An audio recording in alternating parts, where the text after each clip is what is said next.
નમસ્તે વિદ્યાર્થી મિત્રો, હું છું આપનો અંબુ સર। આજે મારી યુટ્યુબ ચેનલમાં આપ સર્વેનું હાર્દિક સ્વાગત કરું છું। મિત્રો, આજે આપણે પ્રકરણનો મોસ્ટ ઇમ્પોર્ટન્ટ પ્રશ્નની સમજ મેળવીશું। તમને પરીક્ષાની દૃષ્ટિએ પણ ખૂબ જ ઇમ્પોર્ટન્ટ ગણાય એવા વિધાન માટેના રૂપોના પ્રકારોને સમજીશું। આપણા પ્રકરણનું નામ જ એ છે મિત્રો, વિધાન માટેનું રૂપ અને વિધાન માટેના રૂપના પ્રકારો। મિત્રો, અગાઉ મેં તમને વિધાન માટેનું રૂપ અને વિધાન માટેના રૂપનું સ્થાનાપત્તિ નિદર્શન સમજાવ્યું, તો એમાં આપણે જાણ્યું કે વિધાન માટેનું રૂપ એટલે શું। વિધાન માટેનું રૂપ એટલે પ્રતીકોની એવી ગોઠવણી છે જેમાં વિધાનો હોતા નથી, પણ વિધાનપરક પરિવર્તી કે પરિવર્તીઓ અને તાર્કિક કારકો આવેલા હોય છે। મિત્રો, તો વિધાન માટેના રૂપનું સ્થાનાપત્તિ નિદર્શન પણ આપણે જોયું કે વિધાન માટેના રૂપમાં આવતા પરિવર્તીના સ્થાને ગમે તે વિધાન મૂકી શકાય છે। એટલે કે સાદું, સંયુક્ત, જટિલ સંયુક્ત વિધાન મૂકી શકાય છે અને આપણને જે વિધાન મળે છે એને આપણે વિધાન માટેના રૂપનું સ્થાનાપત્તિ નિદર્શન તરીકે ઓળખીએ છીએ। મિત્રો, વિધાન માટેના રૂપના સ્થાનાપત્તિ નિદર્શનની કઈ વ્યાખ્યા આપી હતી? તો વિધાન માટેના રૂપમાંથી મેળવવામાં આવેલા વિધાનને એ વિધાન માટેના રૂપનું સ્થાનાપત્તિ નિદર્શન કહે છે। તો મિત્રો, અહીંયા વિધાન માટેના રૂપોના પ્રકારો પણ પડે છે। વિધાન માટેના રૂપના પ્રકારો એ બહુ જ મોસ્ટ ઇમ્પોર્ટન્ટ પ્રશ્ન છે બને છે। તો વિધાન માટેના રૂપના કેટલા પ્રકારો છે, કયા કયા? જુઓ, અહીંયા વિધાન માટેના રૂપના 3 પ્રકારો છે। કયા 3 પ્રકારો છે? એક, વિધાન માટેનું તદેવાર્થક રૂપ। બીજું, વિધાન માટેનું સ્વવ્યાઘાતી રૂપ। ત્રીજું, વિધાન માટેનું પરાયત રૂપ। મિત્રો, આ 3 પ્રકારોના નામ આપણને યાદ રહેવા જ જોઈએ। ફરીથી કહું છું કે વિધાન માટેના રૂપના પ્રકારો જણાવો, આવો પ્રશ્ન 2 ગુણમાં પણ પૂછાઈ શકે છે। તો કયા પ્રકારોના નામ જણાવવાના? ટૂંકમાં તદેવાર્થક રૂપ, સ્વવ્યાઘાતી રૂપ અને પરાયત રૂપ। મિત્રો, આપણે આ 3 પ્રકારોને ઉદાહરણ સાથે સમજવાના છે। તો સૌથી પહેલો પ્રશ્ન બને કે વિધાન માટેનું તદેવાર્થક રૂપ એટલે શું? વિધાન માટેનું તદેવાર્થક રૂપ એટલે એ પ્રશ્ન પણ આપણને 2 ગુણમાં અલગથી પૂછાઈ શકે છે। તો વિધાન માટેના તદેવાર્થક રૂપનું લક્ષણ પૂછાય, વિધાન માટેના તદેવાર્થક રૂપની વ્યાખ્યા પૂછાય, વિધાન માટેનું તદેવાર્થક રૂપ એટલે શું એમ પૂછાય, તો આપણે આ એક જ જવાબ આપીશું। કયો? કે વિધાન માટેનું રૂપ એટલે તદેવાર્થક રૂપ કોને કહીશું? વિધાન માટેના જે રૂપના તમામ સ્થાનાપત્તિ નિદર્શનો હંમેશા સત્ય જ હોય તે રૂપને વિધાન માટેનું તદેવાર્થક રૂપ કહે છે। મિત્રો, ફરીથી કહું છું, આ ડેફિનેશન બહુ જ ઇમ્પોર્ટન્ટ છે। વિધાન માટેનું તદેવાર્થક રૂપ એટલે વિધાન માટેના જે રૂપના તમામ સ્થાનાપત્તિ નિદર્શનો, બધા જ સ્થાનાપત્તિ નિદર્શનો કેવા હોય? હંમેશા સત્ય હોય। કેવા હોય? હંમેશા સત્ય જ હોય, તો તે રૂપને વિધાન માટેનું તદેવાર્થક રૂપ કહે છે। દાખલા તરીકે અહીંયા મેં એક ઉદાહરણ આપ્યું છે, આને આપણે વિધાન માટેનું તદેવાર્થક રૂપ કહીશું। કયું? પી વિકલ્પન નિષેધ પી, આને વિધાન માટેનું તદેવાર્થક રૂપ કહેવાય। કેમ મિત્રો આને વિધાન માટેનું તદેવાર્થક રૂપ કહેવાય છે એને સમજવું પડશે। તો એના માટે આપણે તદેવાર્થક રૂપની અહીંયા સમજૂતી આપીશું। એટલે કે પી વિકલ્પન નિષેધ પી એ વિધાન માટેનું તદેવાર્થક રૂપ કઈ રીતે બને છે એને આપણે સમજવાનો પ્રયત્ન કરીશું। તો જુઓ, અહીંયા પી વિકલ્પન નિષેધ પી એ વિધાન માટેનું વૈકલ્પિક વિધાન માટેનું રૂપ કહેવાય। કયું કહેવાશે? વૈકલ્પિક વિધાન માટેનું રૂપ. કેમ વૈકલ્પિક વિધાન માટેનું રૂપ કહેવાય મિત્રો?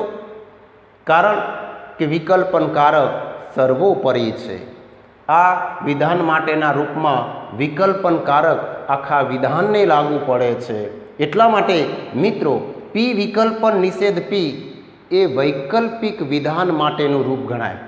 આ વૈકલ્પિક વિધાન માટેના રૂપમાં કેટલા પરિવર્તીઓ આવે છે મિત્રો?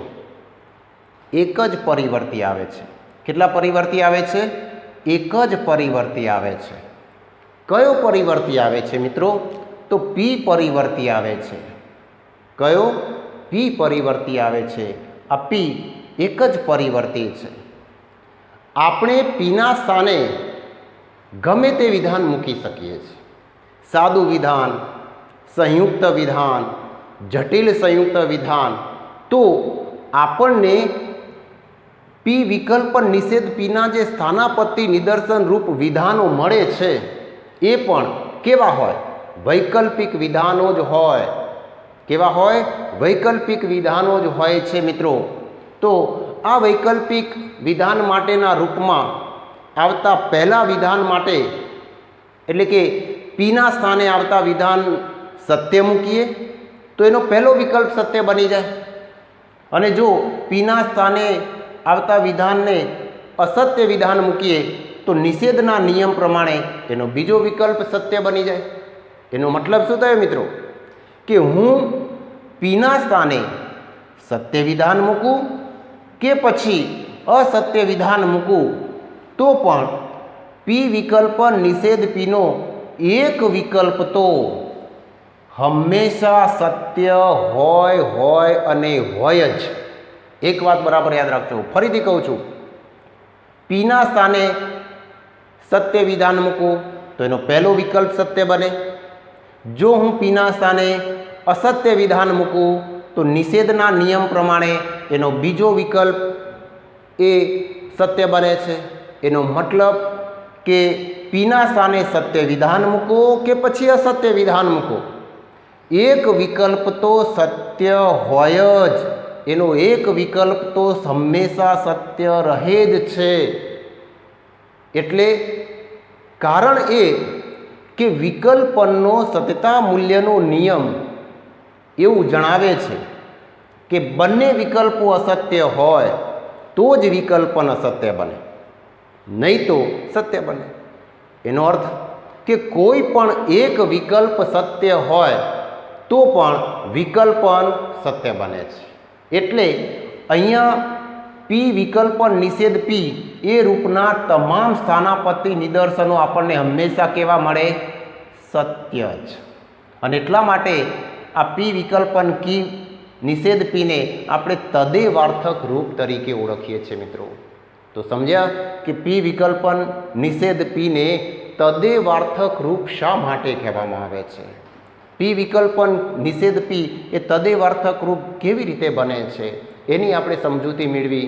પણ મિત્રો વિધાન માટેના રૂપો તો ઘણા બધા હોય. આપણે અગાઉ કહ્યું હતું કે વિધાન માટેના રૂપમાં પરિવર્તી કે પરિવર્તીઓ અને તાર્કિક કારકો આવે છે.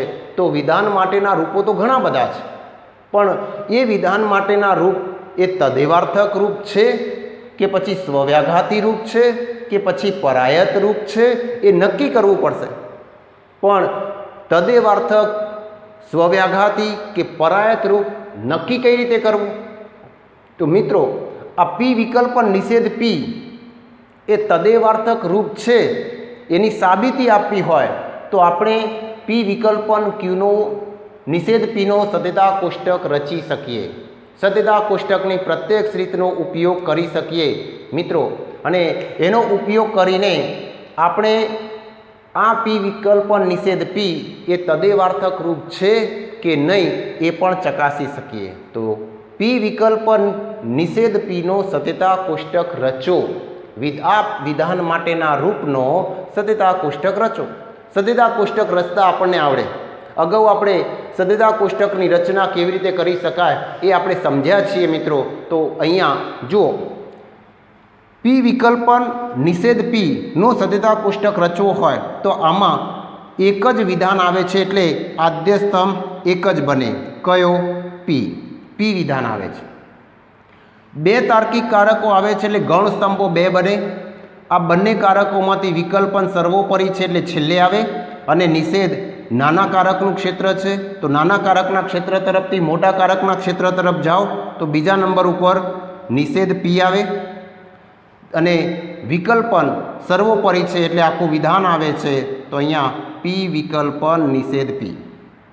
મિત્રો અહીંયા એક જ વિધાન છે, એક જ આદ્ય સ્તંભ છે, તો કેટલી હરોળો આવે? બે જ. અહીંયા એક અને બે, બે હરોળ. તો આદ્ય સ્તંભમાં એટલે કે અહીંયા ટીએફની ગોઠવણી કરો, કેટલા ટી અને કેટલા એફ આવે? એક ટી અને એક એફ. અહીંયા નિષેધ પી, તો પીનો નિષેધ આગળના સ્તંભમાં આપેલો છે પી, તો પી એક નંબર ઉપર આપ્યો હોય તો એક નંબરના નિષેધના સત્યતા મૂલ્યના નિયમનો ઉપયોગ કરીને ટીએફની ગોઠવણી કરો. અહીંયા પહેલી હરોળમાં પી સત્ય હોય તો નિષેધ પી અસત્ય, બીજી હરોળમાં પી અસત્ય છે તો નિષેધ પી સત્ય. અહીંયા ટીએફની ગોઠવણી થઈ ગઈ. 3 નંબરના સ્તંભમાં વિકલ્પન વિધાન છે, તો વિકલ્પનનો પહેલો વિકલ્પ પી એક નંબર ઉપર છે. વિકલ્પનનો બીજું વિધાન નિષેધ પી 2 નંબર ઉપર છે. તો આપણે 1 અને 2 નંબરના સ્તંભોનો ઉપયોગ કરી વિકલ્પનના સત્યતા મૂલ્યના નિયમનો ઉપયોગ કરીશું. વિકલ્પનનો નિયમ એમ કહે છે કે એફ હોય તો એફ, નહીં તો ટી. અહીંયા પહેલી હરોળમાં બંને એફ છે ના, તો અહીંયા ટી આવે. બીજી હરોળમાં બંને એફ છે ના, તો અહીંયા ટી આવે છે. તો એનો મતલબ થયો કે અહીંયા આપણે પી વિકલ્પન નિષેધ પીનો સત્યતા કોષ્ટક રચીએ તો આ મુજબ બને. મિત્રો ધ્યાન આપજો બરાબર. હવે અહીંયા નિર્ણય શું લેવો, કઈ રીતે આ પી વિકલ્પન નિષેધ પી એ તદેવાર્થક રૂપ બને છે? મિત્રો તો જુઓ, આપેલા વિધાન માટેના રૂપની રજૂઆત હંમેશા છેલ્લા સ્તંભમાં થયેલી હોય. કયા સ્તંભમાં? છેલ્લા સ્તંભમાં થયેલી હોય. એ છેલ્લા સ્તંભની બધી હરોળો જોવાની. 2 હોય તો 2, 4 હોય તો 4, 8 હોય તો 8, બધી હરોળો જોવાની. જુઓ, આ પહેલી હરોળ, આ બીજી હરોળ, આ બંને હરોળમાં આપણને શું જોવા મળ્યું? બધા ટી, બધા સત્ય. અને એટલે આ વિધાન માટેનું રૂપ એ તદેવાર્થક રૂપ બન્યું કહેવાય. મિત્રો અહીંયા આપણે પહેલી જ ડેફિનેશન આપી કે જે રૂપના તમામ સ્થાનાપત્તિ નિદર્શનો હંમેશા સત્ય જ હોય તે રૂપને વિધાન માટેનું તદેવાર્થક રૂપ કહે છે. અહીંયા જુઓ, આપણને બધા ટી મળ્યા એટલે એના તમામ સ્થાનાપત્તિ નિદર્શનો સત્ય મળે છે એવું માની શકીએ, અને એટલે આ વિધાન માટેનું તદેવાર્થક રૂપ બને છે. તો અહીંયા એનો નિર્ણય લખવો હોય તો લખી શકાય કે વિધાન માટેના રૂપના પ્રકારનો નિર્ણય કરવો પડશે, તમારે નિર્ણય લેવો પડશે. તો આપણે સત્યતા કોષ્ટક રચ્યો અને એમાં વિધાન માટેના રૂપની રજૂઆત મેં તમને કહ્યું કે છેલ્લા સ્તંભમાં જ થાય, કારણ કે આખું વિધાન માટેનો રૂપ છેલ્લે જ હોય. તો એ છેલ્લા સ્તંભની બધી હરોળો જોતા આપણને શું જોવા મળ્યું? તો બધા સત્ય. અને એટલે જ આ પી વિકલ્પન નિષેધ પી એ વિધાન માટેનું તદેવાર્થક રૂપ છે એમ આપણે કહી શકીએ. મિત્રો અહીંયા વિધાન માટેનું તદેવાર્થક રૂપ છે એમ આપણે સત્યતા કોષ્ટકની પ્રત્યક્ષ રીતનો ઉપયોગ કરીને પણ આપણે નક્કી કરી શકીએ છીએ. એના પ્રકારનો નિર્ણય આપણે લઈ શકીએ છીએ. પણ આપણે અહીંયા કહ્યું કે વિધાન માટેનું રૂપ તો ક્યારેય સત્ય કે અસત્ય હોતું નથી. તો વિધાન માટેનું રૂપ સત્ય અસત્ય હોતું નથી. તો કયું વિધાન સત્ય કે અસત્ય હોય છે? એ વિધાન માટેના રૂપમાંથી મેળવવામાં આવેલા સ્થાનાપત્તિ નિદર્શનો સત્ય કે અસત્ય હોય છે. મિત્રો તો અહીંયા આપણે આ પી વિકલ્પ નિષેધ પી એ વિધાન માટેના રૂપના સ્થાનાપત્તિ નિદર્શનો પણ મેળવીશું અને એને ચકાસીશું કે પી વિકલ્પ નિષેધ પીના સ્થાનાપત્તિ નિદર્શન રૂપો વિધાનો એના સત્યતા મૂલ્યો આપણને કેવા મળે છે, એ પણ બધા સત્ય મળે છે કે નથી મળતા, એ પણ આપણે અહીંયા ચકાસીશું. તો જુઓ મિત્રો, પી વિકલ્પન નિષેધ પી માં એક જ પરિવર્તી આવે છે, પી પરિવર્તી આવે છે. મેં તમને અગાઉ પણ સમજાવ્યું. આ પી પરિવર્તીના સ્થાને ગમે તે વિધાન મૂકી શકાય, સાદું, સંયુક્ત, જટિલ, સંયુક્ત. તો આપણને એનું સ્થાનાપત્તિ નિદર્શન રૂપ વિધાન મળે છે. દાખલા તરીકે પીના સ્થાને હું અહીંયા એક સાદું વિધાન મૂકું છું, વિરાટ કોહલી ક્રિકેટર છે એવું સત્ય વિધાન મૂકું છું. સમજો, પીના સ્થાને મેં કયું વિધાન મૂક્યું? વિરાટ કોહલી ક્રિકેટર છે એવું સત્ય વિધાન મૂક્યું. તો વિકલ્પન હોય એટલે અથવા. અહીંયા પીનો નિષેધ આવ્યો તો પીના સ્થાને મૂકેલા વિધાનનો પણ નિષેધ કરો. પીના સ્થાને આપણે કયું વિધાન મૂક્યું? વિરાટ કોહલી ક્રિકેટર છે. તો પીનો નિષેધ આવતો હોય તો આપણે શું કરવું પડે? વિરાટ કોહલી ક્રિકેટર નથી એમ કહેવું પડે. તો આ પી વિકલ્પન નિષેધ પીનું સ્થાનાપત્તિ નિદર્શન કહેવાય. આ સ્થાનાપત્તિ નિદર્શનની પ્રાતિક રજૂઆત કરવી હોય તો આપણે શું કરીશું? વિધાનપરક અચલનો ઉપયોગ કરીશું. એથી ઝેડ સુધીના કેપિટલ અક્ષરનો ઉપયોગ કરીશું. અહીંયા મેં વિરાટ કોહલી ક્રિકેટર છે બરાબર કે વિધાનપરક અચલ મૂક્યો તો વિરાટ કોહલી ક્રિકેટર છે બરાબર કે અથવા માટે વિકલ્પન. અહીંયા વિરાટ કોહલી ક્રિકેટર નથી નિષેધ થયો તો કેનો નિષેધ, નિષેધ કે. આ એની પ્રાતિક રજૂઆત થઈ. હવે મિત્રો જુઓ, વિકલ્પનનો સદતા મૂલ્યનો નિયમ શું કહે છે કે બંને વિકલ્પો અસત્ય હોય તો જ વિકલ્પન અસત્ય, કોઈ પણ એક વિકલ્પ સત્ય હોય તો પણ વિકલ્પન સત્ય.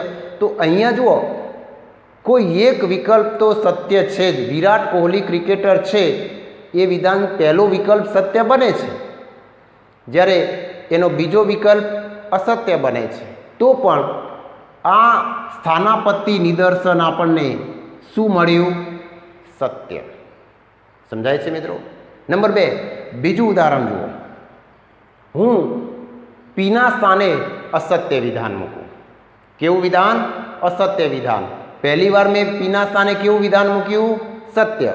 હવે પીના સ્થાને હું અસત્ય વિધાન મૂકું છું તો મને એનું સ્થાનાપત્તિ નિદર્શન રૂપ વિધાન શું મળે છે? જુઓ, પીના સ્થાને ગાંધીજી બંગાળી હતા. ગાંધીજી બંગાળી ન હતા, ગાંધીજી ગુજરાતી હતા. તો ગાંધીજી બંગાળી હતા કેવું વિધાન કહેવાય? અસત્ય.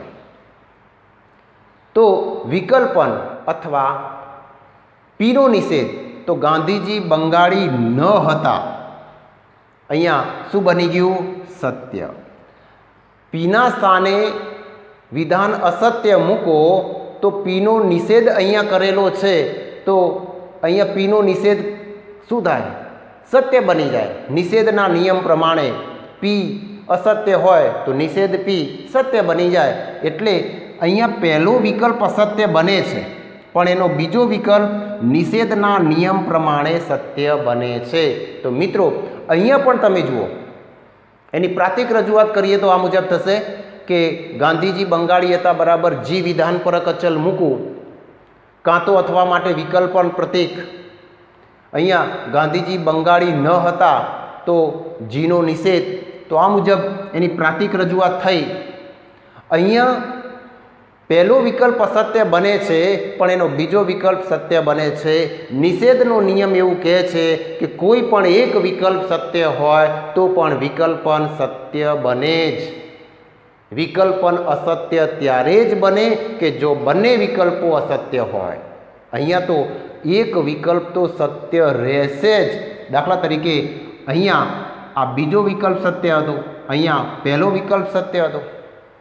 તો મિત્રો એક વાત યાદ રાખો કે પીના સ્થાને સત્ય વિધાન મૂકો કે પછી અસત્ય વિધાન મૂકો, એનો એક વિકલ્પ તો સત્ય હોય અને હોય જ છે. માટે અહીંયા આપણને એના તમામ સ્થાનાપત્તિ નિદર્શનો અહીંયા સત્ય મળે છે. જુઓ, પીના સ્થાને સત્ય વિધાન મૂક્યું તો એનું સ્થાનાપત્તિ નિદર્શન રૂપ વિધાન સત્ય મળ્યું. પીના સ્થાને અસત્ય વિધાન મૂક્યું તો પણ એનું સ્થાનાપત્તિ નિદર્શન રૂપ વિધાન આપણને સત્ય મળ્યું. આનો અર્થ એવો થયો કે પીના વિકલ્પ નિષેધ પીના તમામ સ્થાનાપત્તિ નિદર્શનો હંમેશા આપણને સત્ય જ મળે છે. માટે વિધાન માટેનું તદેવાર્થક રૂપ બને છે મિત્રો.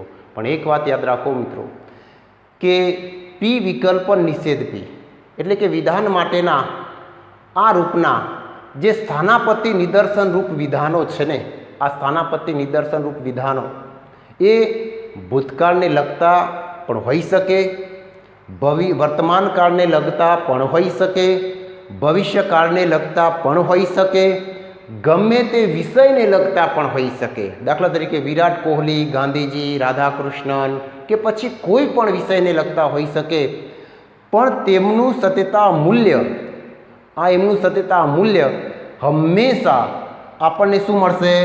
સત્ય જ મળે છે. શું મળશે? સત્ય જ મળે છે. અને એટલે જ આને વિધાન માટેનું તદેવાર્થક રૂપ કહે છે મિત્રો. માટે અહીંયા તમને વિધાન માટેના રૂપનો પહેલો પ્રકાર સમજ્યા આપણે. કયો?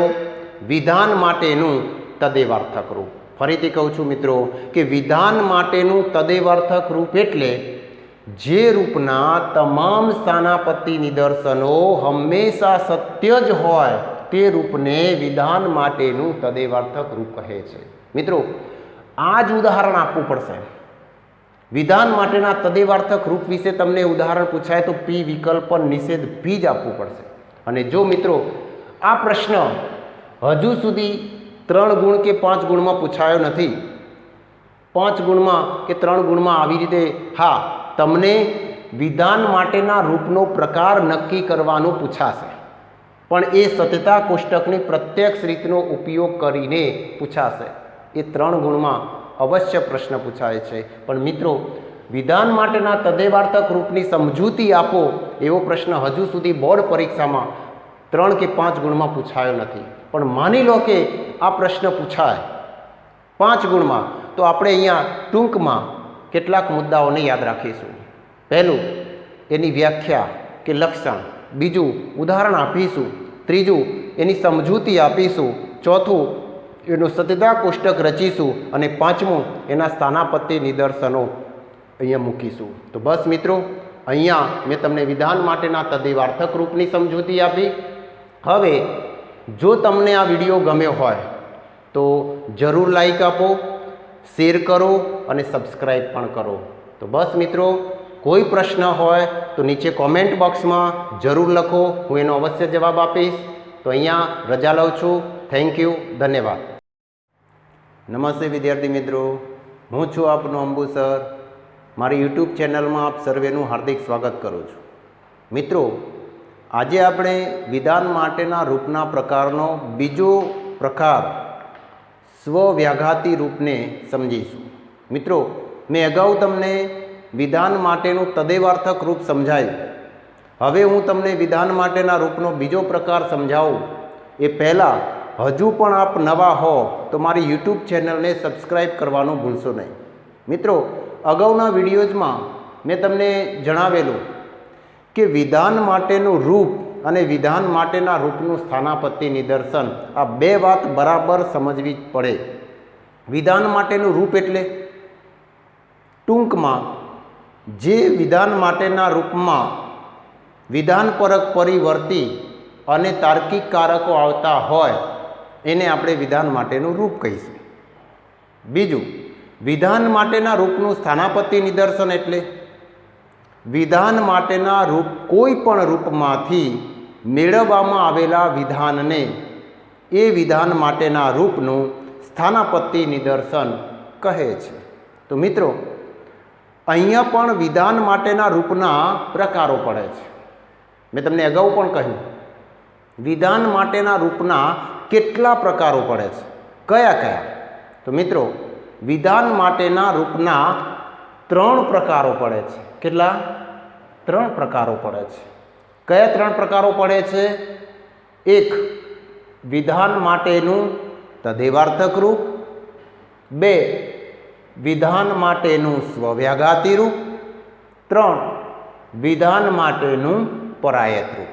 મિત્રો, વિધાન માટેના રૂપોના પ્રકારો જણાવો એવો પ્રશ્ન 2 ગુણ માટે પણ પૂછી શકાય.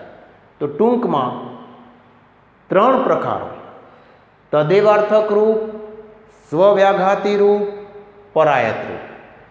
મિત્રો, મેં તમને વિધાન માટેનું તદેવાર્થક રૂપ સમજાવ્યું. અત્યારે હું તમને વિધાન માટેનું સ્વવ્યાઘાતી રૂપની સમજૂતી આપું છું. વિધાન માટેના સ્વવ્યાઘાતી રૂપની સમજૂતી 3 કે 5 ગુણમાં પૂછવો હોય તો પૂછી શકાય, પણ હજુ સુધી બોર્ડ પરીક્ષામાં આ પ્રશ્ન 5 ગુણ માટે પૂછાયેલો નથી. મિત્રો, વિધાન માટેનું સ્વવ્યાઘાતી રૂપ એટલે શું એની ડેફિનેશન 2 ગુણ માટે પણ અલગથી તૈયાર કરવી. વિધાન માટેનું સ્વવ્યાઘાતી રૂપ એટલે વિધાન માટેના જે રૂપના તમામ સ્થાનાપત્તિ નિદર્શનો હંમેશા અસત્ય બનતા હોય તો તે રૂપને વિધાન માટેનું સ્વવ્યાઘાતી રૂપ કહે છે. જુઓ મિત્રો, અહીંયા મેં એનું લક્ષણ, એની વ્યાખ્યા અહીંયા લખી જ છે. વિધાન માટેના જે રૂપના તમામ સ્થાનાપત્તિ નિદર્શનો શું બનતા હોય? અસત્ય હોય. ફરીથી કહું છું, વિધાન માટેના જે રૂપના તમામ સ્થાનાપત્તિ નિદર્શનો કેવા હોય? અસત્ય હોય છે. તો તે રૂપને વિધાન માટેનું સ્વવ્યાઘાતી રૂપ કહે છે. દાખલા તરીકે પી સમુચ્ચય નિષેધ પી, આને આપણે વિધાન માટેનું સ્વવ્યાઘાતી રૂપ કહે છે. મિત્રો, આ પી સમુચ્ચય નિષેધ પીને વિધાન માટેનું સ્વવ્યાઘાતી રૂપ શા માટે કહેવાય, કઈ રીતે કહેવાય, એને સમજાવવું પડે, એની સમજૂતી આપવી પડે. તો મિત્રો, અહીંયા મેં સ્વવ્યાઘાતી રૂપની સમજૂતી આપી છે. આપણે અહીંયા પી સમુચ્ચય નિષેધ પી એ વિધાન માટેનું સ્વવ્યાઘાતી રૂપ કઈ રીતે બને છે એને સમજવાનો પ્રયત્ન કરીએ. જુઓ, આ પી સમુચ્ચય નિષેધ પીમાં એક જ પરિવર્તી આવે છે. કયો? પી. અને આ પી પરિવર્તીના સ્થાને સાદું વિધાન મૂકી શકાય, સંયુક્ત વિધાન મૂકી શકાય, જટિલ સંયુક્ત વિધાન મૂકી શકાય. તો પણ આપણને જે સ્થાનાપત્તિ નિદર્શન રૂપ વિધાન મળે છે એ પણ સમુચ્ચય જ બને. કેમ? કારણ કે આ પી સમુચ્ચય નિષેધ પી એ સમુચ્ચય વિધાન માટેનું રૂપ છે, તો એના સ્થાનાપત્તિ નિદર્શન રૂપ વિધાનો પણ સમુચ્ચય જ બને. દાખલા તરીકે જુઓ, અહીંયા મેં સ્થાનાપત્તિ નિદર્શનો લખ્યા છે. આ પી સમુચ્ચય નિષેધ પીનું સ્થાનાપત્તિ નિદર્શન છે, આ પણ પી સમુચ્ચય નિષેધ પીનું સ્થાનાપત્તિ નિદર્શન છે. તો આપણને એના સ્થાનાપત્તિ નિદર્શન રૂપ વિધાનો પણ સમુચ્ચય જ મળે છે. મિત્રો, બીજી વાત કે હું પીના સ્થાને સત્ય વિધાન મૂકું તો નિષેધના સત્યતા મૂલ્યના નિયમ પ્રમાણે એનો બીજું વિધાન, બીજો સમુચ્ચય, બીજું ઘટકરૂપ વિધાન અસત્ય બની જાય છે. જો હું પીના સ્થાને અસત્ય વિધાન મૂકું તો એનો પહેલું વિધાન, પહેલું સમુચ્ચિત અસત્ય બની જાય છે. એનો મતલબ કે આપણે પીના સ્થાને સત્ય વિધાન મૂકીએ કે અસત્ય વિધાન મૂકીએ તો પણ આ પી સમુચ્ચય નિષેધ પીનો એક સમુચ્ચિત એટલે એનો ઘટકરૂપ વિધાનને સમુચ્ચિત કહીશું, એનો એક સમુચ્ચિત, એનું એક ઘટકરૂપ વિધાન તો હંમેશા અસત્ય હોય અને હોય જ. આ વાત બરાબર યાદ રાખજો. તો મિત્રો, પી સમુચ્ચય નિષેધ પીનું અહીંયા કોઈ પણ એક વિધાન તો અસત્ય બને જ છે, અસત્ય રહે જ છે. એટલે સમુચ્ચયનો નિયમ શું કહે છે? સમુચ્ચયનો નિયમ એવું કહે છે કે જો બંને વિધાનો, બંને સમુચ્ચિતો અહીંયા સત્ય હોય તો અને તો જ સમુચ્ચય સત્ય બને, નહીં તો અસત્ય બને છે. અહીંયા તો બંને સમુચ્ચિતો, બંને વિધાનો સત્ય બનતા જ નથી. એક વિધાન તો અસત્ય રહે જ છે. સમુચ્ચય તો નિયમ એવું કહે છે કે એક વિધાન અસત્ય હોય તો પણ સમુચ્ચય તો અસત્ય જ બને. અને એટલે જ આ પી સમુચ્ચય નિષેધ પી એ વિધાન માટેના રૂપના તમામ સ્થાનાપત્તિ નિદર્શનો આપણને અસત્ય જ મળે છે. દાખલા તરીકે તમે જુઓ, અહીંયા તમામ સ્થાનાપત્તિ નિદર્શનો અસત્ય જ મળે છે. અને એટલે જ મિત્રો આ વિધાન પી સમુચ્ચય નિષેધ પી એ વિધાન માટેનું સ્વવ્યાઘાતી રૂપ બને છે. તો આ પી સમુચ્ચય નિષેધ પી એ સ્વવ્યાઘાતી રૂપ કઈ રીતે બન્યું એ આપણે સમજ્યા. પણ મિત્રો પરીક્ષામાં તમને વિધાન માટેના રૂપનો પ્રકાર નક્કી કરવાનો આવશે 3 ગુણમાં, મોસ્ટ ઇમ્પોર્ટન્ટ. તો આપેલા વિધાન માટેના રૂપનો પ્રકાર કઈ રીતે નક્કી કરવો? પ્રકાર નક્કી કરવા માટે આપણે સત્યતા કોષ્ટકની પ્રત્યક્ષ રીતનો ઉપયોગ કરવો પડે. આ પી સમુચ્ચય નિષેધ પી એ સ્વવ્યાઘાતી રૂપ છે એ નક્કી કરવું હોય તો સત્યતા કોષ્ટકની પ્રત્યક્ષ રીતનો ઉપયોગ કરી શકાય. સત્યતા કોષ્ટકની રચના કેવી રીતે કરવી એ આપણે અગાઉ સમજ્યા છીએ. તો અહીંયા સત્યતા કોષ્ટકની રચના કરતાં આપણને આવડે છે, ફાવે છે. જુઓ કઈ રીતે રચના કરવી. અહીંયા પી સમુચ્ચય નિષેધ પીનો સત્યતા કોષ્ટક રચીએ તો જુઓ આમાં એક જ સાદું વિધાન છે પી, તો અહીંયા એક જ આદ્ય સ્તંભ આવશે પીનો. 2 કારકો છે નિષેધ અને સમુચ્ચય, એમાં નાના કારકનું ક્ષેત્ર નિષેધ, તો અહીંયા નિષેધ પી આવશે.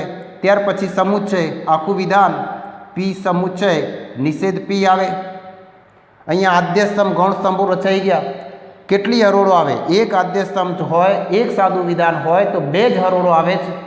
તો આ 2 હરોળો અહીંયા લખી દીધી. અહીંયા આદ્ય સ્તંભમાં કેટલા ટીએફ આવે? તો 1 ટી અને 1 એફ આવે. ગૌણ સ્તંભોમાં ટીએફની ગોઠવણી કરીશું. બીજા નંબર ઉપર કયો ગૌણ સ્તંભ છે? નિષેધ પીનો.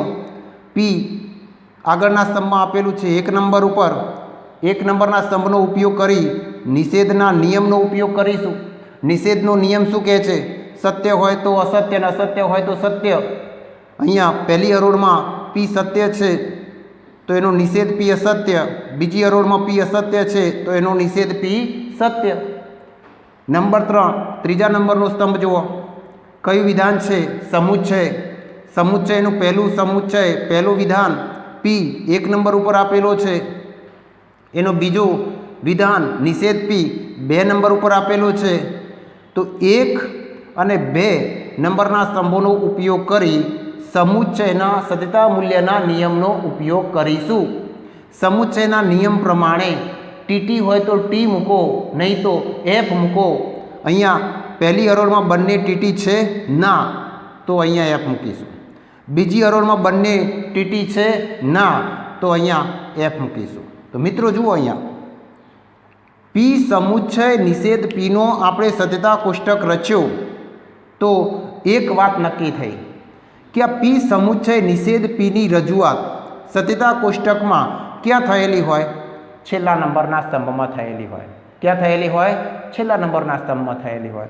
આ છેલ્લા નંબરના સ્તંભની બધી હરોળો જોવાની. 2 હોય તો 2, 4 હોય તો 4, 8 હોય તો 8. અને જો બધી હરોળમાં એફ આવતો હોય તો સમજવાનું કે એ વિધાન માટેનું સ્વવ્યાઘાતી રૂપ છે. જુઓ મિત્રો, અહીંયા વિધાન માટેનું સ્વવ્યાઘાતી રૂપનો નિર્ણય લખેલો છે કે ભાઈ છેલ્લા સ્તંભમાં એની રજૂ થઈ બધી હરોળો જો તો એફ આવે તો એ સ્વવ્યાઘાતી રૂપ છે એવો નિર્ણય આપણે લઈ શકીએ છીએ. મિત્રો અહીંયા પી સમુચ્ચય નિષેધ પી એ સ્થાનાપત્તિ નિદર્શનના આપણે સત્યતા મૂલ્યો પણ તપાસીએ.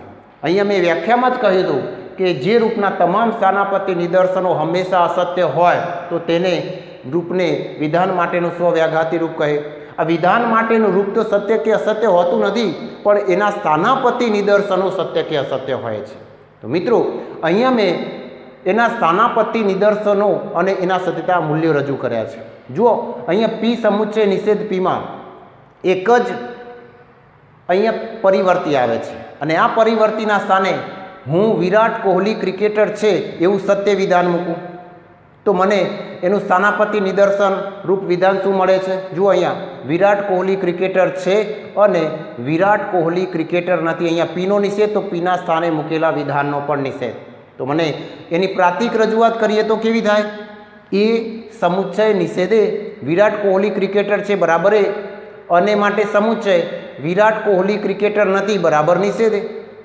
પણ મિત્રો અહીંયા મેં તમને શું કહ્યું કે હું પીના સ્થાને સત્ય વિધાન મૂક્યું તો નિષેધના નિયમ પ્રમાણે એનું બીજું વિધાન અસત્ય બની ગયું અને અસત્ય સત્યતા મૂલ્ય આવ્યું. નંબર 2, જો હું પીના સ્થાને અસત્ય વિધાન મૂકું કે ભાઈ મહાત્મા ગાંધીજી બંગાળી હતા, અસત્ય વિધાન છે, અને મહાત્મા ગાંધીજી બંગાળી ન હતા તો એ સત્ય વિધાન બને છે. તો આ પી સમુચ્ચય નિષેધ પીનું સ્થાનાપતિ નિદર્શન બને છે. પણ એની પ્રાતિક રજૂઆત કરીશું તો આ મુજબ થશે: મહાત્મા ગાંધીજી બંગાળી હતા બરાબર આર, અને માટે સમુચ્ચય મહાત્મા ગાંધીજી બંગાળી ન હતા બરાબર નિષેધાર. અહીંયા પીના સ્થાને આર તો પીનો નિષેધ તો આરનો પણ નિષેધ. અહીંયા પીના સ્થાને આપણે અસત્ય વિધાન મૂક્યું તો એનો પહેલો વિધાન અસત્ય બની ગયું. સમુચ્ચયનો નિયમ એવું કહે છે મિત્રો કે કોઈ પણ એક વિધાન અસત્ય હોય તો પણ સમુચ્ચય અસત્ય બને. સમુચ્ચય ત્યારે જ સત્ય બને છે કે એના બંને વિધાનો અસત્ય હોય. અહીંયા આપણે પીના સ્થાને સત્ય વિધાન મૂકીએ છીએ તો પણ એનું સ્થાનાપતિ નિદર્શન અસત્ય મળે છે. પીના સ્થાને અસત્ય વિધાન મૂકીએ છીએ તો પણ એનું સ્થાનાપતિ નિદર્શન અસત્ય મળે છે. એનો મતલબ કે એના તમામ સ્થાનાપતિ નિદર્શનો હંમેશા અસત્ય જ બને છે. માટે આ પી સમુચ્ચય નિષેધ પી એ વિધાન માટેનું સ્વવ્યાઘાતી રૂપ બને છે. મિત્રો આ પી સમુચ્ચય નિષેધ પી એ વિધાન માટેના રૂપના સ્થાનાપતિ નિદર્શન રૂપ વિધાનો એ ભૂતકાળને લગતા હોઈ શકે, ભવિષ્યકાળને લગતા પણ હોઈ શકે, વર્તમાન કાળને લગતા પણ હોઈ શકે, ગમે તે વિષયને લગતા પણ હોઈ શકે, પણ તેનું સત્યતા મૂલ્ય હંમેશા અસત્ય જ હોય અને અસત્ય જ રહે. અને એટલા માટે આ પી સમુચ્ચય નિષેધ પી એ વિધાન માટેનું સ્વવ્યાઘાતી રૂપ બને છે મિત્રો. તો બસ અહીંયા મેં તમને વિધાન માટેના સ્વવ્યાઘાતી રૂપને સમજાવ્યું. વિધાન માટેના સ્વવ્યાઘાતી રૂપનો સૌથી મોસ્ટ ઇમ્પોર્ટન્ટ બાબત છે એનું લક્ષણ, વ્યાખ્યા, કે જે રૂપના તમામ સ્થાનાપતિ નિદર્શનો અસત્ય હોય તો તે રૂપને વિધાન માટેનું સ્વવ્યાઘાતી રૂપ કહે છે. મિત્રો આ ઉદાહરણમાંથી કયું સ્વવ્યાઘાતી રૂપ છે? તો આપણે પી સમુચ્ચય નિષેધ પીને જ પસંદ કરીશું. તો આ પી સમુચ્ચય નિષેધ પી એ સ્વવ્યાઘાતી રૂપ છે. મિત્રો આ પ્રશ્ન 5 ગુણમાં પૂછાય તો આપણે 5 મુદ્દાઓમાં જવાબ આપીશું. એની વ્યાખ્યા, ઉદાહરણ, સમજૂતી, સત્યતા કોષ્ટક, સ્થાનાપતિ નિદર્શનો. તો બસ મિત્રો અહીંયા મેં તમને સ્વવ્યાઘાતી રૂપ સમજાવ્યું. જો તમને કોઈ પ્રશ્ન હોય તો કોમેન્ટ બોક્સમાં જરૂર લખો અને વિડીયો ગમે તો લાઈક કરો, શેર કરો ને સબસ્ક્રાઈબ કરો.